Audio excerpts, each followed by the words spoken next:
కేసీఆర్ కాదు కదా, కేసీఆర్ జెండాను కానీ పురాతన జెండాను కానీ తీసేయడం కాంగ్రెస్ ప్రభుత్వం దమ్ము కానీ, అదేవిధంగా కాంగ్రెస్ నాయకత్వం కానీ రేవంత్ రెడ్డితో కూడా కాదు. ఈరోజు అదే రేవంత్ రెడ్డి కూడా గులాబీ జెండాను పట్టుకుని మొట్టమొదటిసారి రాజకీయాల్లోకి ఎంటర్ అయింది తప్ప, అదే రేవంత్ రెడ్డి కేసీఆర్ను ఏదో చేద్దాం, కేసీఆర్ లేకుండా చేద్దామని ఒక కుట్ర చేసినప్పుడు కూడా ఎట్టి పరిస్థితుల్లో కూడా తెలంగాణ గుండెలలో, తెలంగాణ ప్రజల గుండెలలో, ప్రతి విలేజ్లలో, ప్రతి పల్లెటూళ్ళలో కేసీఆర్ ఉన్నారు. ప్రతి ఒక్క యువకులలో అందరూ కూడా ప్రతి ఒక్కరు కేసీఆర్ కావాలంటున్నారు తప్ప ఈరోజు వేరే ఆలోచన ఎవరికి లేదు. మొట్టమొదటిసారి అధికారానికి అనుకోకుండా వచ్చింది తప్ప ప్రజలు మీరేదో రేవంత్ రెడ్డి ముఖ్యమంత్రి అవుతారు, కేసీఆర్ మన కేసీఆర్ ఓడిపోతారని కూడా ఆలోచనతో రాలేదు.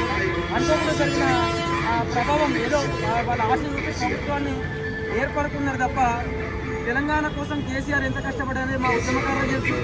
ఈరోజు ఈ జెండా పట్టుకొని తెలంగాణ కోసం కొట్లాడింది మేము. ఆ రోజు తెలంగాణ కోసం కేసీఆర్ ఏ పిలిపించినా కూడా రోడ్డు మీదకి వచ్చి ధర్నాలు చేసింది మేమే, కొట్లాడింది మేమే.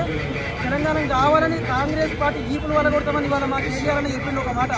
మొత్తం దుమ్ము లేచిపోతుంది తెలంగాణ అంతా, వాయిస్ అంతా కూడా. మళ్ళీ కూడా ఈపులు వలగొట్టే రోజులు వస్తున్నాయి. తెలంగాణ ప్రజలంతా కూడా కాంగ్రెస్ ఈపు వలగొడతారని చెప్పి ఈ సందర్భంగా హెచ్చరిస్తూ ఉన్నాం. ప్రజలకు మంచి చేసి మీరు మెట్టు తెచ్చుకోవాలి తప్ప కేసీఆర్ని ఏదో చేస్తాం, తెలంగాణ పార్టీని ఏదో ఆగం చేస్తాం, ఈ కార్యకర్తలను ఇబ్బంది పెడతాం, జైల్లో వేస్తామంటే మాత్రం ఆ రోజు ఆంధ్రప్రదేశ్ ముఖ్యమంత్రి ఉన్న చంద్రబాబు నాయుడుతోనే కాలేదు. ఈరోజు మీతోనేమవుతుంది, చిన్న బచ్చ చిట్కేదంతా రేవంత్ రెడ్డి నువ్వు అసలు నీకు ఏది కూడా కాదు. మాకున్న ఇన్ఫర్మేషన్ ఏంటంటే రేవంత్ రెడ్డి కూడా కాంగ్రెస్లో ఉంటాడని కూడా ఇన్ఫర్మేషన్ లేనేలేదు. అసలు వాస్తవానికి రేవంత్ రెడ్డి కూడా కాంగ్రెస్లో ఉండడు, బీజేపీలోకి పోతాడు. మా పార్టీ తెలంగాణ పార్టీ, తెలంగాణ ఎప్పుడు కూడా ఒకటే పార్టీ, ఒకటే నినాదంతో ఉంటుంది. తెలంగాణ ప్రజల కోసం పనిచేసే పార్టీ. గంటకో పూటకో మాట మాట్లాడి రేపు వాని కోసం దీనికోసం పనిచేసేది కాదు, తెలంగాణ ప్రజల కోసం పనిచేసేదే టీఆర్ఎస్ పార్టీ. ఎప్పుడున్నా కూడా కేసీఆర్ తెలంగాణ ప్రజల కోసమే ఆలోచిస్తారు తప్ప ఈరోజు ఎవరి గురించి ఆలోచించడు, ఢిల్లీ నాయకుల గురించి కూడా ఆలోచించే పరిస్థితి లేదు. మేమంతా కూడా ఉద్యమకారులం, తెలంగాణ కోసం పనిచేసినాం, తెలంగాణ ఎంత రావాలో కొట్లాడినాం, వచ్చిన తెలంగాణను కాపాడుకున్న తెలంగాణను నిలబెట్టినాం. అది మా గొప్పతనం. ఈరోజు మీకు అవకాశం వచ్చింది కాబట్టి మీరు ఇచ్చిన హామీ నిలబెట్టుకోలేదు.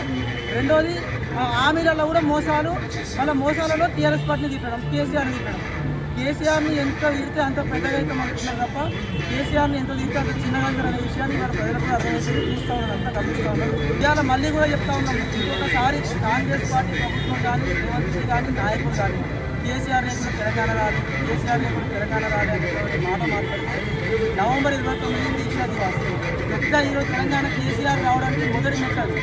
ఇంత పెద్ద కార్యక్రమము ఇండియా అనే సంగతి కూడా ఈ దుర్మార్గం తెలియదు. కాంగ్రెస్ నాయకులకు కూడా తెలియదు. కేసీఆర్ ఎంత కష్టపడాలనే విషయాన్ని కూడా వీళ్ళకి తెలియదు. వీళ్ళు తెలంగాణ గురించి ఏం తెలుసా అని చెప్పి మాట్లాడతారు ఇవాళ.